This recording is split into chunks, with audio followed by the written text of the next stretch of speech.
बिस्मिल्लाहिर्रहमानिर्रहीम। बेटा आपको याद है कि मैंने अपनी जो सारी गुफ्तगू बताई थी आपको, वो बताया था कि फोर्सेस 4 किस्मों के, ग्रेविटेशनल फोर्स होता है, और उसके बाद इलेक्ट्रोमैग्नेटिक फोर्स होता है, और फिर न्यूक्लियर स्ट्रॉन्ग फोर्स और न्यूक्लियर वीक फोर्स। और जो बाकी फोर्सेस हैं, contact force, normal contact force, frictional force, tension, push pull, lift force, thrust force, drag force, up thrust force, ये सारे इलेक्ट्रोमैग्नेटिक फोर्सेस की किस्में होती हैं। ठीक है कि नहीं? अच्छा, न्यूक्लियर स्ट्रॉन्ग फोर्स और न्यूक्लियर वीक फोर्स के बारे में मैं बात नहीं करूंगा, ये मैं जब रेडियो एक्टिविटी में जाऊंगा तो मैं उस वक्त इनके बारे में बात करूंगा। ठीक है कि नहीं? और ग्रेविटेशनल फोर्स के बारे में हम बात कर चुके हैं। इलेक्ट्रोमैग्नेटिक फोर्स पर हमारी गुफ्तगू चल रही थी और आज उसका हमारा आखिरी दिन है। 3 हमारे टोटल लेक्चर हैं इस पे, और ये 3rd लेक्चर है, लास्ट ऑफ दिस सीरीज, जो सिर्फ फोर्सेस को डील कर रहा है। और आज के दिन हम सिर्फ 3 फोर्सेस को डिस्कस करेंगे। उनमें एक ये अपथ्रस्ट है जो लिखा हुआ यहाँ पर, और ये ड्रैग फोर्स होगा, और ये लिफ्ट फोर्स। इसके अलावा हम कोई फोर्स डिस्कस नहीं करेंगे। ठीक है? इनमें भी सबसे पहला फोर्स जो हम डिस्कस करेंगे वो अपथ्रस्ट है। अच्छा बेटा, हम अब देखें, चूंकि अपथ्रस्ट है तो हम इसकी थ्योरी में भी नहीं जाएंगे। अपथ्रस्ट की हम क्या नहीं करेंगे, थ्योरी में नहीं जाएंगे। ठीक है कि नहीं है? हम इसकी एक फॉर्मल डेफिनेशन जरूर लिखेंगे और डायरेक्टली बस को उसको फिर डिस्कस करके आगे चले जाएंगे। हम उसको उसको डिटेल में समझने की कोशिश नहीं करेंगे, क्योंकि वो मुश्किल चीज है, वो प्रेशर जब पड़ेंगे तब आएगी। सिंपल सी बात है, ये आप देखें, ये पानी की सरफेस है, इस पे आप देखें कोई कश्ती है, वो फ्लोट कर रही है, पर कश्ती इसमें डूबती नहीं है। क्यों नहीं डूबती? क्योंकि कश्ती को एक फोर्स लगता है ऊपर की तरफ, ये वेट है। कश्ती को ऊपर एक फोर्स लगता है जिसे अपथ्रस्ट कहते हैं। कश्ती को एक ऊपर फोर्स लगता है जिसे अपथ्रस्ट कहते हैं, और अपथ्रस्ट वेट को बैलेंस कर रहा होता है। As the name suggest, upthrust हमेशा अपवर्ड ही लगती है। अपथ्रस्ट सर के यू से रिप्रेजेंट होता है हमेशा, हाँ, हमेशा यू से रिप्रेजेंट होगा अप थ्रस्ट। हमेशा use, always acts in upward direction, always acts in upward direction. तो अप नाम ही अपथ्रस्ट है, उसका मतलब है अपथ्रस्ट अप की तरफ लगती है। ये पहला पॉइंट इसका सही। नाम। अपथ्रस्ट भी न्यूक्लियाई की रिपल्शन की वजह से होता है, जिस तरह वो नॉर्मल रिएक्शन फोर्स होती है। बिल्कुल, जिसमें भी एटम्स इन्वॉल्व हैं, एटम्स की रिपल्शन और अट्रैक्शन इन्वॉल्व है, उसी से ये लग रहा है। ठीक है कि नहीं? इसमें अपथ्रस्ट में म्यूचुअल अट्रैक्शन रिपल्शन ही सारी रोल प्ले कर रही है। पहली बात ये है कि अपथ्रस्ट लगाते कौन है? सिर्फ फ्लूइड्स लगाते हैं, या एयर लगाती है या लिक्विड्स लगाएंगे, यानी गैसेस और liquids. Only gases and liquids apply upthrust.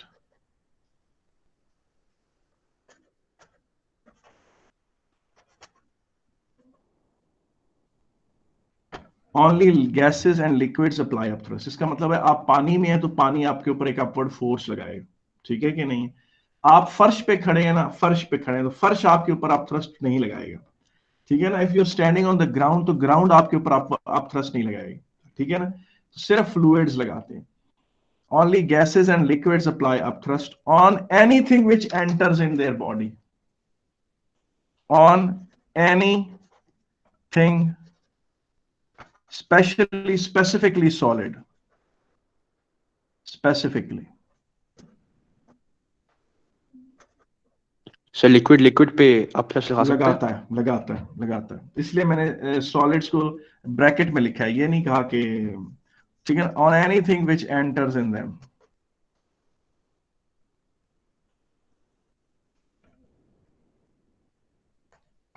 इसकी मिसाल आप ऐसे ले लें कि जिस तरह एक कुत्तों का एक ग्रोह है, और कुत्तों का ग्रोह है, उनमें आपस में बड़ा प्यार है, वो इकट्ठे रहना चाहते हैं। बीच में एक भेड़िया आ गया ना, तो सारे कुत्ते मिलकर उस भेड़िए को काटेंगे कि निकलो हमारे अंदर से, निकलो हमारे अंदर से, दफा हो, बाहर निकलो हमारे अंदर से। तो इसका मतलब है फ्लूइड का दिल होता है कि कोई चीज उसके अंदर एंटर हो तो फ्लूइड उसको निकाल, बाहर फेंके और ऊपर की तरफ निकाले। ये फ्लूइड की होती है। ठीक है ना? मैं अब यहाँ पर रेफरेंस दे रहा हूं, मैं इसे डिटेल में एक्सप्लेन बिल्कुल भी नहीं करूंगा। ये चीज इसलिए कि मैं अगर हर फाइल को खोलना शुरू हो गया तो बात बहुत लंबी हो जाएगी, और वो सर फिर जरा आप, पेपर को लेफ्ट की तरफ मूव कर दें, लेफ्ट की तरफ। अब ठीक है, नहीं सर, दूसरी तरफ। ये ठीक है। चलो। पहली बात है कि upthrust arises because of pressure difference.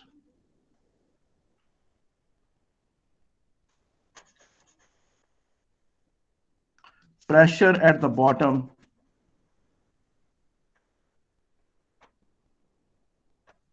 is always bigger than pressure at the top. Due to this net pressure difference, net upward pressure, due to this net pressure difference, an upward force acts. ठीक है ना? कोई भी object है उसको आप पानी में इमर्स करें तो पानी उसे नीचे से जो प्रेशर लगाता है at the bottom, p b का मतलब है प्रेशर एट द बॉटम, और यहां से जो लगाता है पीटी, पीटी है प्रेशर एट द टॉप। और देखें ये छोटा एरो दिखाया है, इसको मैंने बड़े एरो से दिखाया है। इसका मतलब pressure at the bottom is always bigger than pressure at the top and therefore an up thrust acts, therefore an upward force acts. अच्छा, ऐसा क्यों है? Pressure at the bottom bigger क्यों है, प्रेशर एट द टॉप कम क्यों है? मैं इसे एक्सप्लेन नहीं करूंगा, ठीक है कि नहीं? बाज़ दफा होता है कि टीचर जो है ना हर चीज को एक्सप्लेन करने के चक्करों में बड़ी डालडा किस्म की एक्सप्लेनेशंस भी दे देते हैं, यानी वो अच्छी एक्सप्लेनेशन नहीं होती, बीच में वैसे ही उन्होंने एक बच्चों को मुतमईन करने के लिए दे देते हैं। तो मैं instead of giving a lousy explanation में से अवॉइड करूंगा, मैं इसको बिल्कुल नहीं डिस्कस करूंगा कि pressure at the bottom pressure at the top से ज्यादा क्यों होता है, मगर होता है, और उसकी वजह से अप थ्रस्ट लगती है, therefore an upward force acts on it. Force acts on the object। जी, ये है जनाब अपथ्रस्ट का, upthrust arises because of pressure difference। Pressure at the bottom is bigger than the pressure at the top और upthrust लगती है, ठीक है कि नहीं? अब आगे आ जाता है जी चौथा पॉइंट, ठीक है ना? जो कि अपथ्रस्ट को सबसे पहले आर्किमिडीज ने डिस्कस किया था, तो इसीलिए इसको आर्किमिडीज प्रिंसिपल से रिलेट करते हैं। Upthrust is related to Archimedes principle। Sir principle याद करना? नहीं। Archimedes principle क्या है? When an object is immersed in a fluid, it experiences an upward force, ठीक है कि नहीं? और which is equal to the weight of the fluid displaced, ठीक है कि नहीं? Upthrust is related to Archimedes principle, और Archimedes principle क्या है? When an object is immersed wholly, यानी पूरे का पूरा, और partially, जिस तरह कश्ती होती है वो आधी पानी के अंदर होती है आधी पानी से बाहर होती है, in a fluid, it experiences an upward force which is equal to the weight of fluid displaced।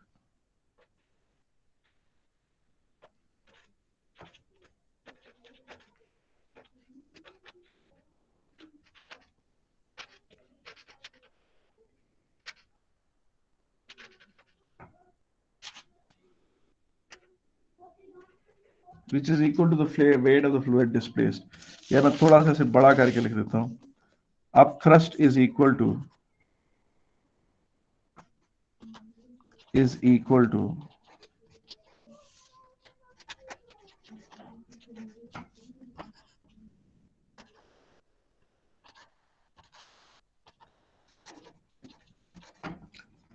और मैं इस चीज को भी एक्सप्लेन नहीं करूंगा, यानी मैंने आपको अभी तक क्या क्या पढ़ाया है? मैंने आपको पढ़ाया है कि एक जब आप पानी में जो चीज फ्लोट करती है या जो पानी में जब आप कोई चीज जाती है तो पानी उसे अपवर्ड फोर्स लगाता है, और खाली पानी नहीं, अगर वो उसकी जगह आप ऑयल का कोई सी हो या ऑयल बॉडी हो तो वो भी उसके ऊपर फोर्स लगाएगी।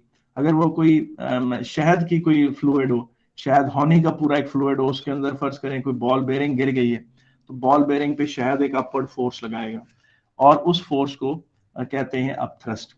फिर मैंने ये बताया कि प्रेशर एट द बॉटम, किसी भी ऑब्जेक्ट के बॉटम पे प्रेशर ज्यादा होता है, टॉप पे कम होता है, जिसकी वजह से अपथ्रस्ट लगती है। प्रेशर एट द बॉटम ज्यादा क्यों होता है, प्रेशर एट द टॉप कम क्यों होता है, मैंने ये एक्सप्लेन नहीं किया। बहुत इसका स्ट्रेट फॉरवर्ड सेंटेंस दूं तो ये कि liquid in depth pressure increases with depth, तो डेप्थ में प्रेशर ज्यादा होता है, लेकिन मैंने इसको बहुत वजाहत से एक्सप्लेन नहीं किया, मैं इसे एक्सप्लेन भी कर भी नहीं रहा।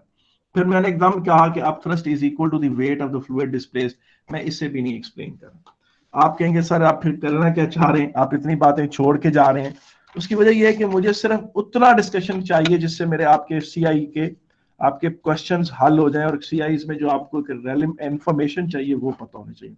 सीआई में आपको क्या पता होना चाहिए? सीआई में आपको पता होना चाहिए कि फ्लूइड्स के अंदर बॉडीज पे एक फोर्स लगता है जिसे कहते हैं अप थ्रस्ट, और उसका मैग्नीट्यूड का आपको अंदाजा होना चाहिए। उसका मैग्नीट्यूड का आपको अंदाजा कैसे हो वो भी मैं बता देता हूं। वो ये है कि ये देखें, अप थ्रस्ट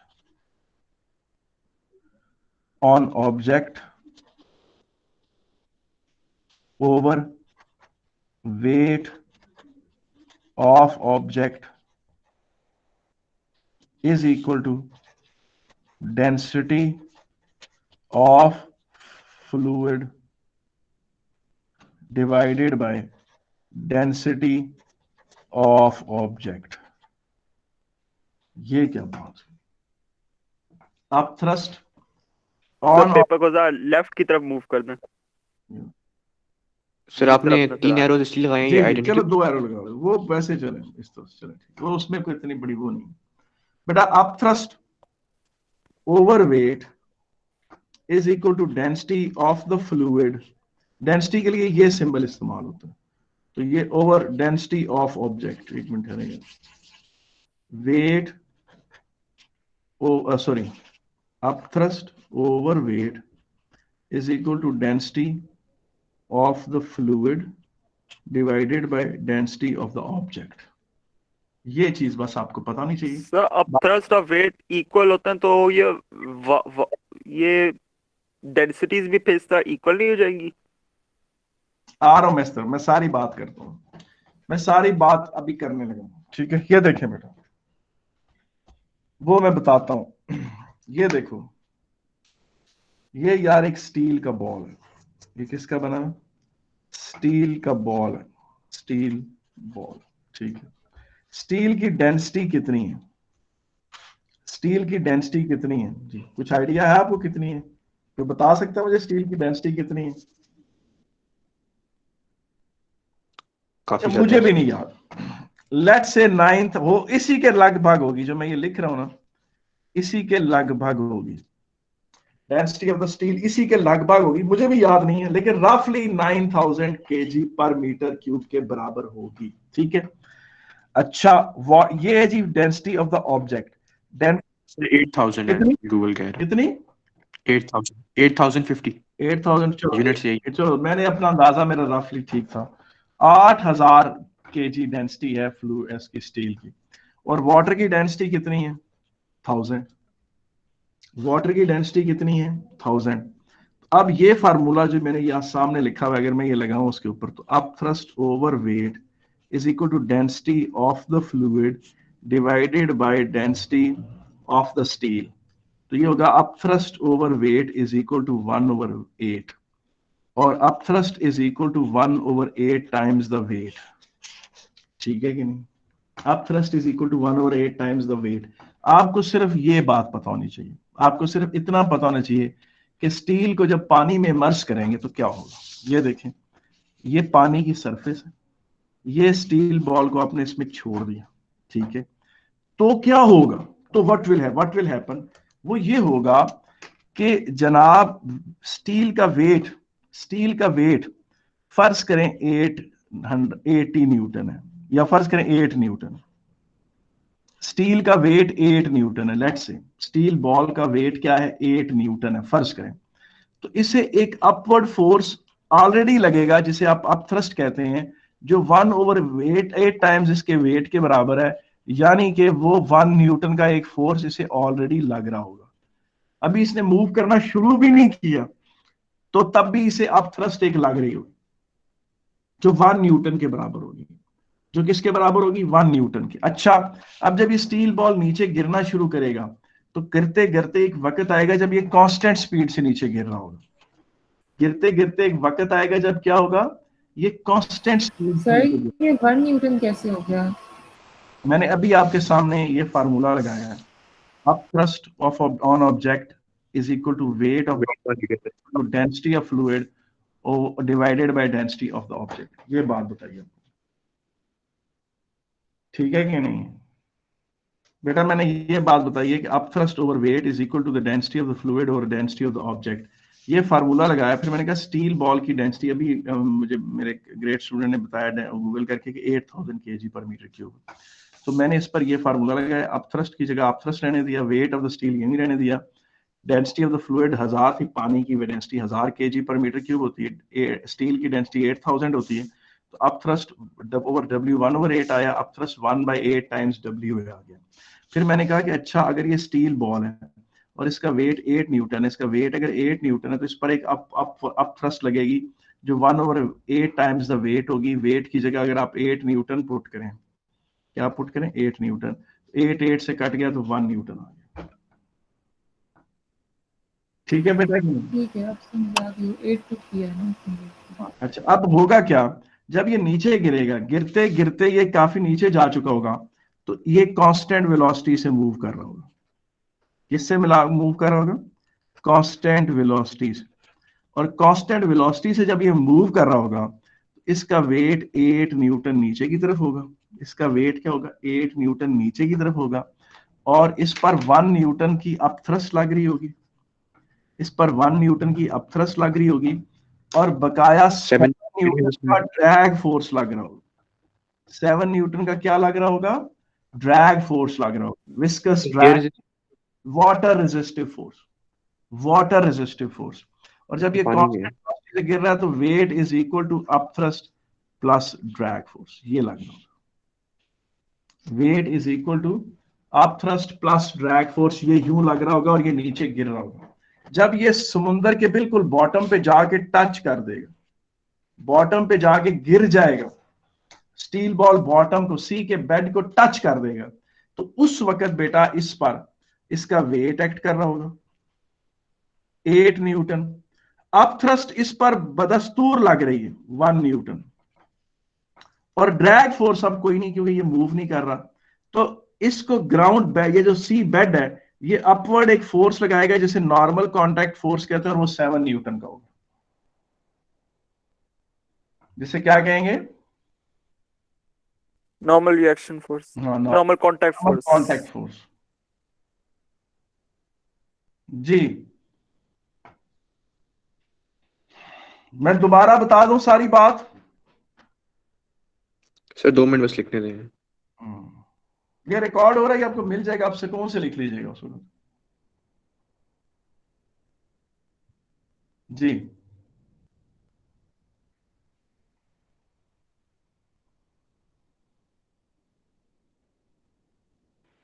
अच्छा सर, ये रात वाली क्लास का टाइम 7 to 8 कर लें प्लीज। Yes sir. 7 to 8? जी सर, 8 o'clock हमें काफी सारे स्टूडेंट्स को मुश्किल होती है, तो 7 o'clock हो जाए तो आसानी हो जाएगी। जी सर, जी सर। आप सारे ग्रुप में लिख देना कि 7 o'clock, सब अगर सारे कॉन्सेंट 7 होगा तो फिर असल में 7 बास्कत में इस्लामाबाद से आ रहा होता हूँ ना, ये एक इशू होता है। बास्कत में इस्लामाबाद में ट्यूशन पढ़ा रहा होता हूँ, और इस्लामाबाद से जब मैं वापस आता हूँ तो फिर मैं घर पहुंचते पहुंचते मुझे थोड़ी देर लग जाती, इस वजह से मैं क्या, अगर बहरहाल अभी आजकल तो मैं घर ही हूँ, तो सारे लोग अगर यूनानिमस डिसीजन लेते हैं तो फिर आज 7 o'clock कर लेते हैं। लेकिन आप ग्रुप में सारे लिखें वी वांट 7 o'clock, ताकि मुझे पता हो कितने लोग। सर हमने बात कर ली है, हम 7 सही है। सर कौन से वाले ग्रुप में? वो जो हमारा वो जो ग्रुप है एक आप लोग, उसमें लिख दें सारे। अच्छा सही, ओके सर ठीक है सर, सही है, हम इन्फॉर्म कर देंगे सबको। मुझे भी बता दीजिएगा, ठीक है? सही है सर 7 बजे हमने बात कर ली है आपके साथ, अगर ठीक है तो 7 बजे टाइम ठीक है? ठीक है, आज 7 बजे ले लूंगा, ठीक है, अगर आप सारे यूनानिमसली उस पे एग्री करते हैं तो। सही फॉर्मूला पे जैसे डब्ल्यू वाला 8 बजे क्या? वैसे सर ये मुमकिन नहीं है कि रोज 7 बजे हो क्लास? बेटा ये भी तो देखो ना, बास्कत में इस्लामाबाद गया होता हूँ ट्यूशन पढ़ाने। सर अगर इश्यू होगा ना तो आप हमें बता देना कि ये नया टाइम है उस स्पेसिफिक दिन का। तो फिलहाल 7 o'clock, चलो ठीक है। यस ठीक है। बाकी सब लोग भी अपना कंसेंट दें, ये ना वो, ठीक है कि नहीं? कुछ चले जी, ये पूछ लीजिएगा सर। अच्छा यार इधर देखें सब लोग, यार मुझे बताएं इसमें कोई मसला तो नहीं है? सर ये डब्ल्यू वाला फॉर्मूला फिर से बता दें मैं दोबारा सारा चीज दोबारा बता देता हूँ, और ये भी बता देता हूँ कि मैंने क्या क्या चीजें एक्सप्लेन नहीं की। मैंने ये बात बताई है, सबसे पहली बात बताई है कि आज हमने अपथ्रस्ट के बारे में पढ़ा है, और जैसा कि नाम बता रहा है, नाम में ही लफज अप है, तो इसका मतलब लगता ही अपवर्ड है, डाउनवर्ड लगता ही नहीं, साइडवेज नहीं है लगता, ठीक है, लेकिन अप की तरफ ही लगता है। दूसरी बात है कि ये सिर्फ वाटर और गैसेस, लिक्विड और गैसेस लगाते हैं, और हर उस चीज पर लगाते हैं जो उनमें एंटर होती है, क्योंकि लिक्विड और गैसेस अपनी आइडेंटिटी बरकरार रखना चाहते हैं, वो किसी को अपने अंदर एंटर नहीं होने देते। फिर मैंने ये बात बताई कि अपथ्रस्ट लगता किस वजह से है, और क्योंकि pressure at the bottom pressure at the top से बड़ा होता है। क्यों बड़ा होता है ये बात मैंने नहीं बताई। और फिर साथ ही मैंने कहा upthrust is equal to the weight of the fluid displaced, इस चीज को भी मैंने एक्सप्लेन नहीं किया, और मैंने इसको जानबूझ के छोड़ दिया, सिर्फ मेंशन कर दिया। और फिर मैंने आपसे कहा कि आप इस बात पे तवज्जो दें कि upthrust is over weight is equal to the density of the fluid divided by density of the object. ये वो चीज है जो मुझे सीआई के लिए चाहिए, सीआई के लिए चाहिए अपने चीजों को पढ़ाने के लिए। ये चीज सीआई मैंने देखा, सीआई हालांकि सिलेबस में से मेंशन नहीं किया, लेकिन मैं आपको दिखाऊंगा उनके क्वेश्चन। वो क्वेश्चंस हैं ही ऐसे, वो क्वेश्चंस पुट ही इस तरह से किए गए हैं कि जब तक बच्चे को ये नॉलेज ना हो रिलेटिव मैग्नीट्यूड का, अपथ्रस्ट और वेट का, वो बेचारा आंसर कर ही नहीं सकता उन क्वेश्चंस को। अच्छा जी, अब ये चीज है कि कैसे, वो फिर मैंने उसकी एग्जाम्पल नंबर 1 दी है। एग्जाम्पल नंबर 1 में मैंने कहा जी कि स्टील की डेंसिटी, मैंने 9000 कहा था, लेकिन मुझे बताया गया कि वो स्टील की जो डेंसिटी है वो 8000 kg, ठीक है, अब पर मीटर क्यूब होगी। और डेंसिटी ऑफ वाटर जो है, ये जो कि फ्लूइड के तौर पे एक्ट कर रहा है, उसकी डेंसिटी है 1000 kg पर मीटर क्यूब, ठीक है कि नहीं। फिर मैंने कहा जी ये एक स्टील बॉल है, स्टील बॉल पर जो अपथ्रस्ट लगेगी वाटर की वजह से, वो डिवाइडेड बाय इट्स वेट, वो density of the fluid divided by density of the object, तो वो 1/8 हो गई। तो upthrust over weight is equal to 1/8, या upthrust is equal to weight divided by 8। अब खुद ये चीज देखें कि जब स्टील को आप पानी में इमर्स करते हैं, तो स्टील के ऊपर, स्टील कश्ती की तरह फ्लोट इसलिए नहीं करता कि स्टील का वेट ज्यादा है और उस पर जो ऊपर की तरफ अपथ्रस्ट लग रही है वो छोटी है। देखिए वेट को मैं बड़े एरो से शो कर रहा हूँ, अपथ्रस्ट को मैं छोटे एरो से शो कर रहा हूँ, क्योंकि अपथ्रस्ट थोड़ी होती है। फिर मैंने एग्जाम्पल ले ली, आसानी के लिए हमने अज्यूम कर लिया कि स्टील का वेट 8 न्यूटन। अगर स्टील का वेट 8 न्यूटन है, तो अपथ्रस्ट इस पर जो लगेगी वो 1/8 टाइम्स दैट वेट होती है, वो 1/8 टाइम्स द 8 होगी, तो वो होगी जी 1 न्यूटन। अब जब वो 1 न्यूटन इसके ऊपर फोर्स लगेगा, तो चूंकि स्टील की डेंसिटी वाटर की डेंसिटी से ज्यादा है, इसलिए स्टील का वेट अपथ्रस्ट से ज्यादा है, इसलिए स्टील डूबना शुरू हो जाता है। तो स्टील बॉल पानी में नीचे गिरना शुरू हो गया। जब वो पानी में नीचे गिरना शुरू हुआ, उसकी स्पीड बढ़ी, तो उसको वाटर रेजिस्टिव फोर्स एक्ट करना शुरू हुआ, जिसे ड्रैग फोर्स कहते हैं।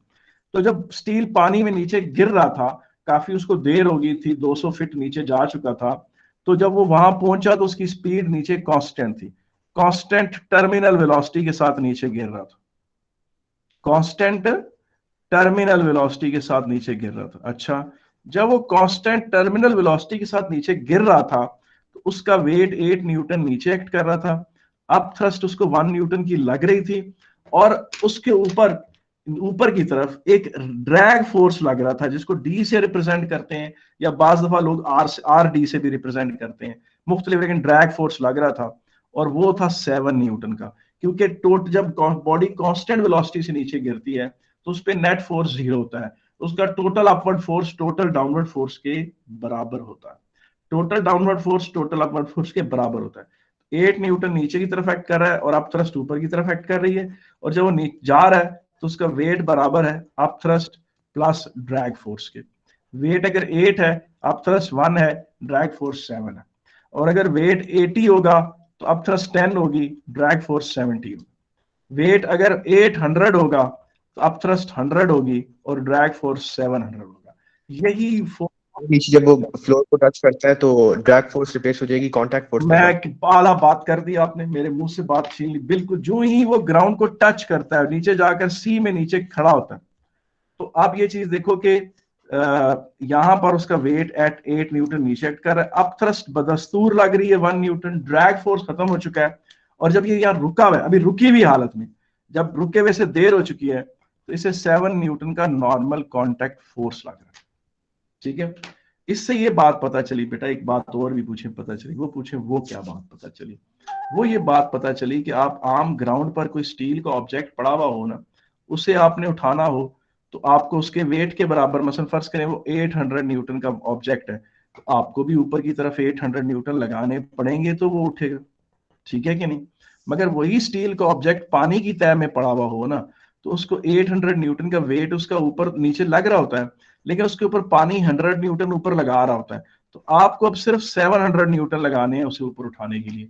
तो पता चला कि पानी में किसी चीज को लिफ्ट करना आसान होता है और उसको नॉर्मल हवा में उठाना मुश्किल होता है, क्योंकि जब आप पानी में उस चीज को ऊपर लिफ्ट कर रहे होते हैं तो अप थ्रस्ट आपकी मदद कर रही होती है। अप थ्रस्ट क्या कर रही होती है? आपकी मदद कर रही होती है, ठीक है कि नहीं।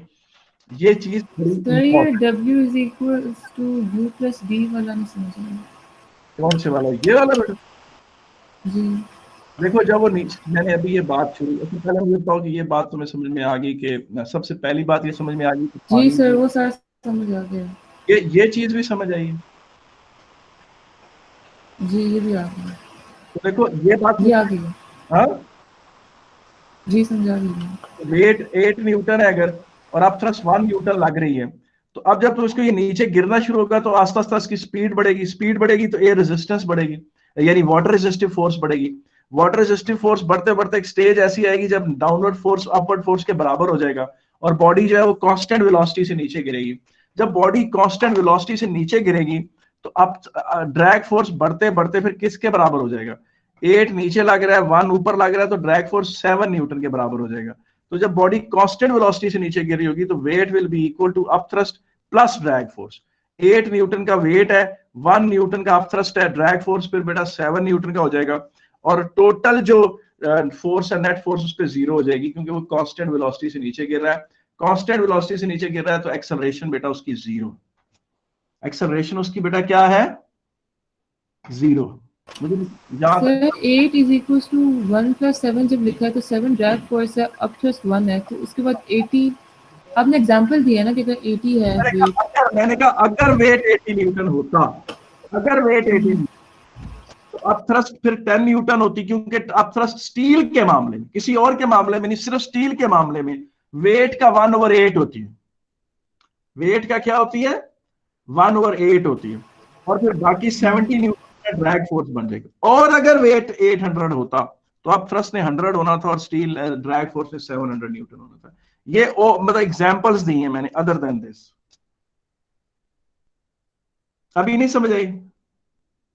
आगे समझ ठीक है सर।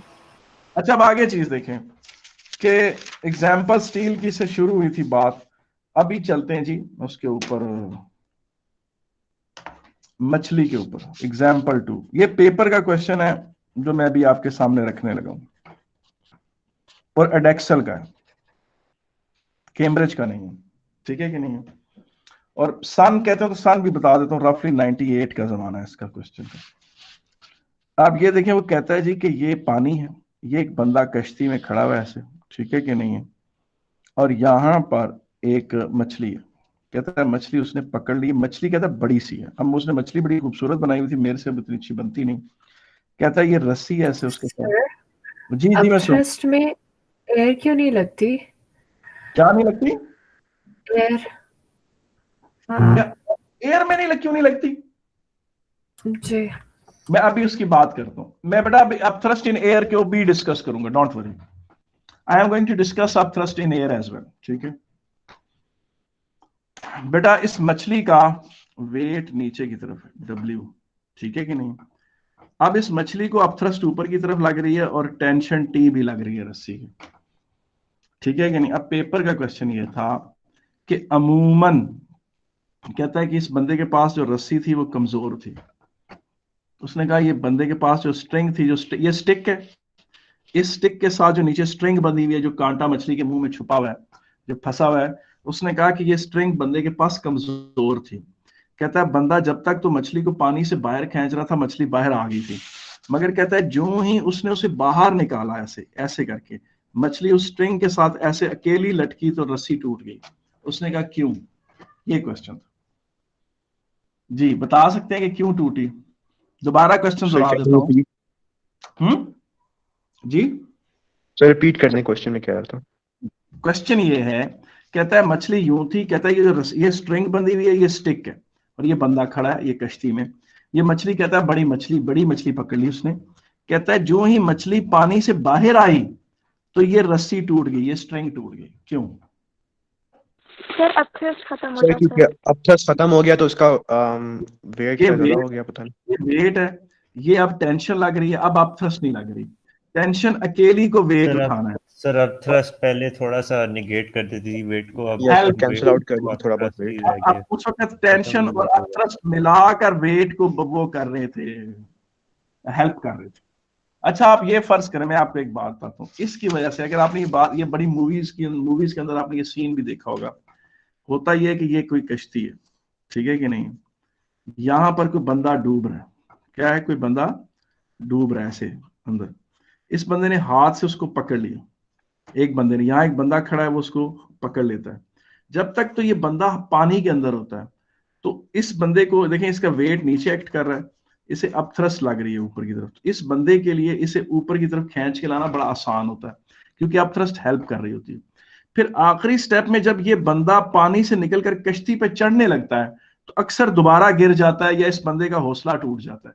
उसमें भी यही बात होती है कि जब तक डूबता बंदा पानी में था, आपने उसको हाथ से पकड़ा हुआ था, तो आपको उस बंदे पर, यानी वो बंदा यूं है ऐसे करके, वो बंदा है, उसका वेट नीचे एक्ट कर रहा है और उस पर अब थ्रस्ट भी लग रही है, तो आपके लिए उसको पकड़ना बड़ा आसान है। तो आप उसकी हेल्प इस तरह से करेंगे, उसको कहेंगे अपना कम से कम सिर्फ सर बाहर निकाल दे। फिर आप, वो बंदा जो ऊपर कश्ती पे होता है, वो जब उसको पूरा बाहर निकालने की कोशिश करता है तो वो ये रियलाइज नहीं करता कि यूं ये बंदा जो ही पानी से बाहर आएगा मेरे लिए ये भारी हो जाएगा, एकदम मेरे हाथ पे बोझ बनेगा क्योंकि आप थ्रस्ट खत्म हो जाएगी। और फिर उसको चाहिए कि वो उसको कहे कि पहले वो आराम से इस जगह को, कश्ती को पकड़े किसी चीज को, फिर अपने पैर को किसी जगह पर सपोर्ट पे रखे और फिर अपने आप को पानी से बाहर निकाले क्योंकि अब थ्रस्ट खत्म हो जाएगी। और अगर वो प्योर, ऐसा काफी दफा हुआ है कि लोगों को रेस्क्यू कर रहे होते हैं पानी में, तो जब तक वो दूसरा बंदा पानी के अंदर होता है तब तक तो उसको आराम से थोड़ा उठा लेते हैं ऊपर, उसका कम से कम गर्दन पानी से बाहर निकाल देते हैं। फिर जब उसको फुल उठाकर कश्ती में डालने लगते हैं उस वक्त वो ये रियलाइज नहीं करते कि जो ये बंदा पानी से बाहर आएगा अब थ्रस्ट खत्म होगी और वेट एकदम भारी हो जाएगा। वो मेंटली प्रिपेयर्ड नहीं होते और फिर दोबारा बंदा उनके हाथ से गिर जाता है। ये अक्सर आपने मूवी सीन में भी देखा होगा, इस तरह होता है और रेस्क्यू करते हुए लोगों को ये चीज फील होती। इसी तरह जो छोटे बच्चे गांव में कुएं में पानी भरने जाते थे, ये कुएं फर्ज करें, तो पानी डोल पानी में कुएं में डालते थे ना, ये डोल, ठीक है, ये डोल फर्ज करें भर गया, अब वो पानी से खींचते थे। यहाँ छोटा बच्चा अगर फर्ज करें वो नहीं है, माहिर आदमी नहीं है, वो इसको खींच रहा है ना, तो वो डोल जब पानी से बाहर आ रहा है तब तक बड़ी आराम से बाहर आ जाता है। जो ही वो डोल ऐसे पूरा पानी से बाहर आता है तो एकदम भारी हो जाता था क्योंकि अब थ्रस्ट खत्म हो जाती थी, भारी हो जाता था। और जो छोटे नतजर्बेकार बच्चे थे जो बहुत ही आगे को झुके हुए होते थे इस चक्कर में, खुशी में कि हाँ डोल तो बड़े मजे से पानी से बाहर आ रहा है, उसके एकदम भारी होने से वो नीचे गिर जाते थे और डूब के मर जाते थे। इस तरह पुराने जमाने में कुओं में छोटे बच्चों को यहाँ पर खड़े नहीं होने दिया जाता था कि वो इसी चक्कर में पानी उनसे नहीं भरवाया जाता था कि वो उसमें गिर के मर सकते हैं। अब थ्रस्ट एकदम खत्म हो जाती है। ठीक है, अब आगे चलें, आपके सर सीआई में और क्या बातें आई हैं वो बातें करें ताकि बात खत्म हो। सर अभी जो आप बता तो जरा दोबारा एक्सप्लेन कर दूं। किसको? इसको बात को तो खत्म हो जाएगा बारे में। जी सर। ये सारी यार ये इतनी लंबी मैंने कहानी डाली यार, रिकॉर्डिंग में देख लेना। अभी मुझे वो काम बताने दो जो सीआई में आया, ठीक है ना। इधर सीआई की तरफ आओ। ये चीज जो कि मैंने वैसे बाय द वे बताई थी, मैं बाय द वे चीज के ऊपर 15-20 मिनट और नहीं लगाना चाह रहा, सीआई की तरफ आना चाह रहा। अच्छा सीआई में देखो, अगर फर्ज करें कि ये एक आपके पास पानी है और आप एक वुडन ब्लॉक को लेकर आए नीचे, ये वुडन ब्लॉक, वुड का सफियर, क्या है? वुडन ब्लॉक है, सफियर है ये वुड का, ठीक है। आप इसको पकड़ के जबरदस्ती पानी में नीचे लेकर आए, ठीक है, वुडन ब्लॉक को। अब आप मुझे बताएं, इस पर up thrust over weight is equal to density of the fluid over density of the object. Up thrust over weight है, आपको पता है डेंसिटी ऑफ द फ्लूइड कितनी है 1000, डेंसिटी ऑफ द ऑब्जेक्ट कितनी है, ये वुड की डेंसिटी कितनी होती है, याद है आपको किसी को कि नहीं? बेटा को मुझे डेंसिटी ऑफ वुड निकाल के बता सकता है कैलकुलेट करके गूगल से? जी हेलो जी, को बता सकता है? हेलो सर 1.5 ग्राम्स पर सीसी लिखा हुआ है, पता नहीं क्या यूनिट्स। 1.5 ग्राम्स पर सीसी। फर्क नहीं, 1.5 नहीं होगी बेटा, वो भारी कोई वुड होती है, ये सर यूनिट्स पानी कोई और लिखी वो मुझे पता चल गया बेटा। तकरीबन राफली 600 kg होता है,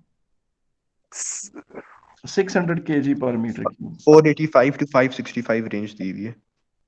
बस ठीक है, 500 ले लेते हैं हम, आपने सही निकाली, 500 ले लेते हैं, आसान कर लेते हैं। तो अप थ्रस्ट ओवर वेट किसके बराबर है, 2 के। अप थ्रस्ट बराबर है 2W के। अप थ्रस्ट बराबर किसके है बेटा, 2W के, ठीक है कि नहीं। अप थ्रस्ट होगी जी 2W के बराबर होगी। तो इसका मतलब ये है कि अगर इसका वजन होगा से 100 न्यूटन, तो इस पर अप थ्रस्ट लग रही होगी 200 न्यूटन की।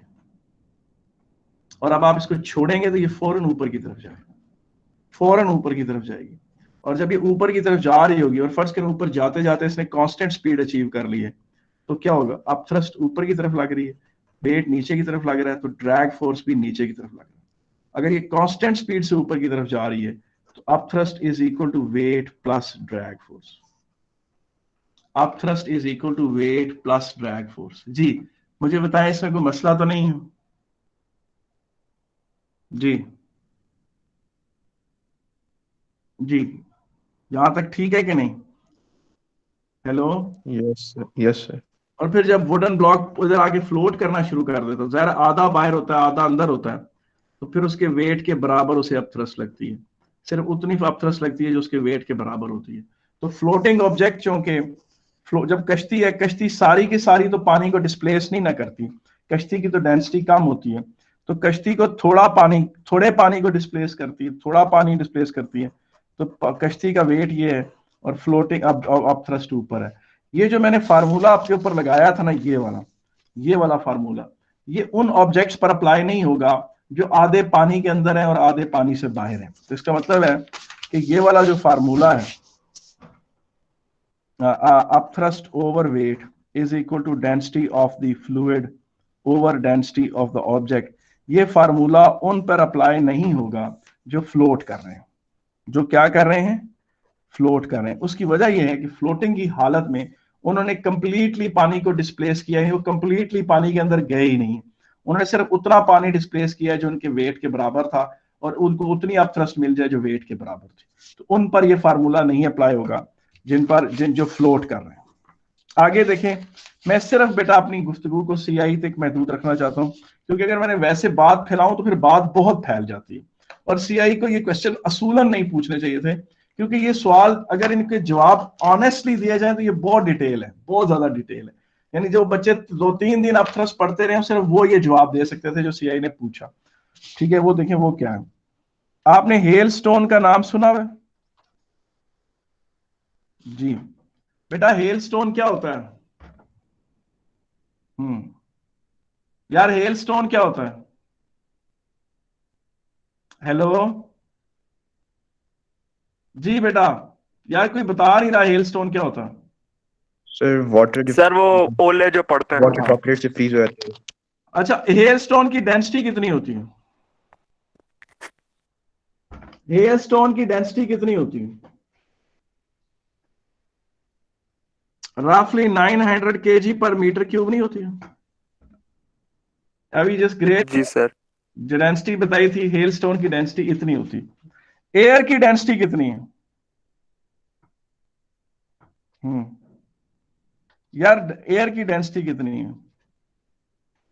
रफली 1 kg पर मीटर क्यूब नहीं? इतनी है कि नहीं है? रफली 1 kg पर मीटर क्यूब, ऐसा ही है कि नहीं? आप देखिए जरा। Yes sir. Yes sir. अच्छा, अब देखिए, up thrust over weight is equal to density of the fluid over density of the object. अब एयर फ्लूइड, हवा में जो भी चीज है ना, अगर हवा में कितनी अप थ्रस्ट लगानी है तो वो एयर की डेंसिटी 1 है, ऑब्जेक्ट की उसकी डेंसिटी 900 है, तो हवा में जो अप थ्रस्ट लगेगी वो 1/900 टाइम्स द वेट होगी। वो बहुत ही थोड़ी होती है, इतनी थोड़ी कि हम एयर के अंदर अप थ्रस्ट को डिस्कस ही नहीं करते। हम एयर के अंदर अप थ्रस्ट डिस्कस ही नहीं करते, क्योंकि एयर जो अप थ्रस्ट लगाती है बॉडीज के ऊपर वो बहुत थोड़ी होती है, नेग्लिजिबल होती है। लेकिन लेकिन इस बात का क्या करें, मैं तो आप यकीन करें ये चीज अपने डिस्कशन में भी लाता भी नहीं हूँ, और किसी के मैं बच्चों को ये चीज एक्सप्लेन ही नहीं करता था, या इस तरफ आता ही नहीं था। मगर मैंने कैम्ब्रिज में एक क्वेश्चन देखा जो कि उन्हें नहीं पूछना चाहिए था, कि एक हेल स्टोन, उन्होंने कहा नीचे गिर रहा है, और उन्होंने ना खुद ही एरोस बनाए हुए थे,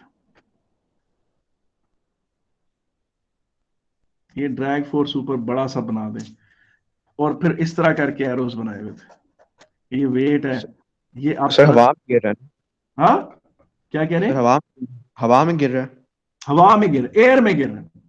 तो सर और इसमें air resistance is equal to drag force होगा या क्या? एक बात सुनो, अब ड्रैग फोर्स एयर रेजिस्टेंस को डी से रिप्रेजेंट कर, एयर रेजिस्टेंस को रिप्रेजेंट करें डी से, और वो कह रहे थे कि इन मल्टीपल चॉइस में आप चूज करें कि कौन सा ठीक है। वो बंदा सोचे कि ये किसी बच्चे को ख्वाब आएगा कि मैंने अपथ्रस्ट दिखानी है। अमल तो हम एयर रेजिस्टेंस में कभी एयर के अंदर तो अपथ्रस्ट पढ़ाते ही नहीं थे, कभी भी नहीं पढ़ाते थे, और साथ हम ये भी बताएंगे कि वो अपथ्रस्ट बड़ी छोटी होगी, और वो वाली ऑप्शन करेक्ट है कि जिसमें वेट इस तरह दिखाया गया है, अपथ्रस्ट बहुत ही छोटी दिखाई गई है, ड्रैग फोर्स बड़ा दिखाया गया है, और इन दोनों के वेक्टर लेंथ सम को इसके बराबर दिखाया गया है। सर अपथ्रस्ट सब ऑप्शन में थी जी, अपथ्रस्ट हर ऑप्शन में थी जी। ड्रैग फोर्स तो मोशन की वजह से लगती है ना, जाहिर है हेलस्टोन नीचे गिर रहा है तो हवा को चीरता हुआ नीचे गिर रहा है, तो अब देखें जब जाहिर और कांस्टेंट स्पीड से नीचे गिर रहा है तो वेट बराबर होगा अपथ्रस्ट प्लस ड्रैग फोर्स के। हम जब भी बच्चों को पढ़ाते हैं, ज्यादा कब है कम कब है, एरो से आपने शो किया है। दोबारा बोलो, आपने क्या कहा है, क्वेश्चन बोलो क्या हुआ? मैं कह रही हूँ कि ड्रैग फोर्स आपने इस एरो से ज्यादा शो की है ना, पहले कम थी तो हमें कैसे पता है कब कम है कब ज्यादा है?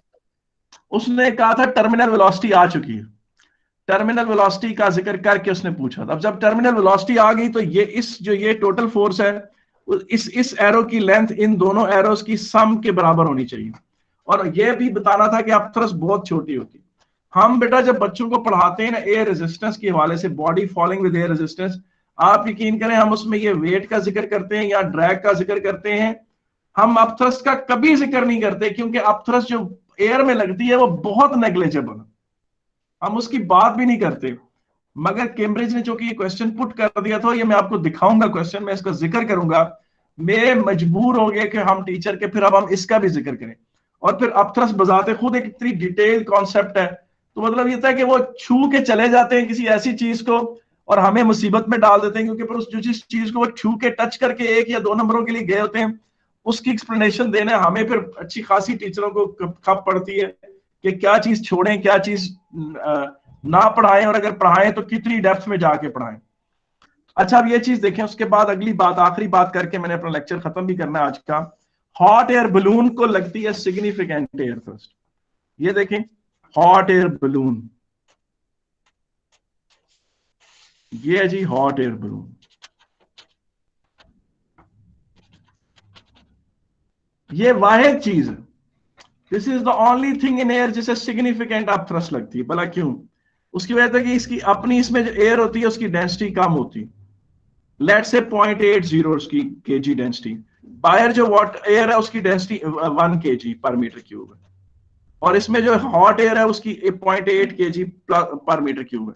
अब thrust over weight is equal to 1 over 0.8, तो upthrust over weight is equal to 1.25 and upthrust is equal to 1.25 times the weight। नतीजतन जो हॉट एयर बलून होता है, हॉट एयर जो बलून होता है वो जो इस तरह जा रहा होता है, उसका वेट अगर 100 न्यूटन है नीचे की तरफ, या फर्ज करें ज्यादा होता है 1000 न्यूटन है नीचे की तरफ, तो उसको अपथ्रस्ट जो है वो 1250 लगेगी, एक सिग्निफिकेंट अपथ्रस्ट लगेगी, जिसकी वजह से वो ऊपर उठना शुरू होता है। और जब वो किसी ऊपर की तरफ मूव कर रहा होता है तो अपथ्रस्ट ऊपर की तरफ लग रही होती है, वेट नीचे की तरफ, और एयर का जो सिंपल ड्रैग फोर्स है वो भी नीचे की तरफ लग रहा होता है। और जब किसी जगह पर पहुंचकर हॉट एयर बलून रुक जाता है, यानी हॉवर करना शुरू कर देता है, वहां पर सिर्फ खड़ा रहता है ऐसे करके, उस वक्त वेट जो है वो अपथ्रस्ट के बराबर होती है। और hot air balloon air resistance इतनी सिग्निफिकेंटली नहीं एक्ट करती क्योंकि वो उसकी मोशन इतनी स्विफ्ट नहीं होती। जी बेटा। सर ये जो पैराशूट होता है उसमें एयर रेजिस्टेंस के अलावा अपथ्रस्ट भी लगती है? पैराशूट में नहीं लगती। पैराशूट को इसलिए नहीं लगती कि पैराशूट में हॉट एयर नहीं होती, पैराशूट को सिग्निफिकेंट एयर रेजिस्टेंस लग रही होती है। हॉट एयर बलून में एयर रेजिस्टेंस भी तो लग रही है ना जी, लेकिन बेटा वो बहुत कम, क्योंकि हॉट एयर बलून अमूमन बहुत स्लोली मूव करता है। बेटा हॉट एयर बलून एयर के अंदर इतनी क्विकली नहीं मूव करता, क्योंकि एयर रेजिस्टेंस जो होती है ना बेटा, एक बात ये भी याद रखें। अच्छा, मैं इसे भी जल्दी से मेंशन करता हूं कि air resistance is almost negligible at slow speeds. के स्लो स्पीड्स पर तो, वेरी स्लो स्पीड पे ऑलमोस्ट कुछ नहीं होती। और air resistance proportional to velocity at slow, थोड़ी सी स्पीड तेज हो तो air resistance proportional to velocity होती है। और बहुत तेज आप हवा में जाएं तो फिर air resistance proportional to square of velocity होती है, केवी स्क्वायर के बराबर होती है। इसका मतलब ये है कि ये स्पीड है, स्पीड और ये एयर रेजिस्टेंस। बहुत थोड़ी स्पीडों पर तो एयर रेजिस्टेंस ऑलमोस्ट लगती ही नहीं, फिर स्पीड बढ़े तो एयर रेजिस्टेंस ऐसे हल्की हल्की बढ़ती है, फिर और जब तेज स्पीड हो, जब बहुत ज्यादा तेज स्पीड हो, फिर एयर रेजिस्टेंस बहुत ज्यादा बढ़ती है, एकदम सिग्निफिकेंटली बढ़ती है। तो एयर रेजिस्टेंस स्लो स्पीड पर तो बिल्कुल जीरो, फिर proportional to velocity at medium speeds और स्लो स्पीड्स, और air resistance is proportional to square of velocity at very high speeds. तो जो पैराशूटिस्ट गिर रहा होता है उसकी हाई स्पीड होती है जनरली, और उसको एक सिग्निफिकेंट एयर रेजिस्टेंस लग रही होती है, उस पर अपथ्रस्ट नहीं लग रही होती, क्योंकि पैराशूट की अपनी डेंसिटी कितनी होगी, बहुत ज्यादा होती है कंपेयर टू एयर। उस पर अगर अपथ्रस्ट लगेगी भी तो बहुत ही छोटी होगी। उसको आप, मैंने कहा air other than hot air balloon के एयर बाकी सब पे नेग्लिजिबल अपथ्रस्ट लगाता है, इतनी नेग्लिजिबल अपथ्रस्ट लगाता है कि वो 1/100, 1/200 या 1/300 टाइम्स देयर वेट होती है। मुझे बताएं, इसमें कोई मसला तो नहीं है? नहीं सर। No sir. ठीक है। अच्छा सर, क्लास वालों से पूछ लिया है, वो कह रहे हैं कि 7 बजे का टाइम ठीक है, 7 to 8 आप क्लास। ये आप इसलिए तो नहीं कर रहे कि मैच की वजह से? नहीं सर, मैच की वजह से नहीं, बस 9 बजे तक वैसे ही इंसान से पढ़ा नहीं जाता सर। सब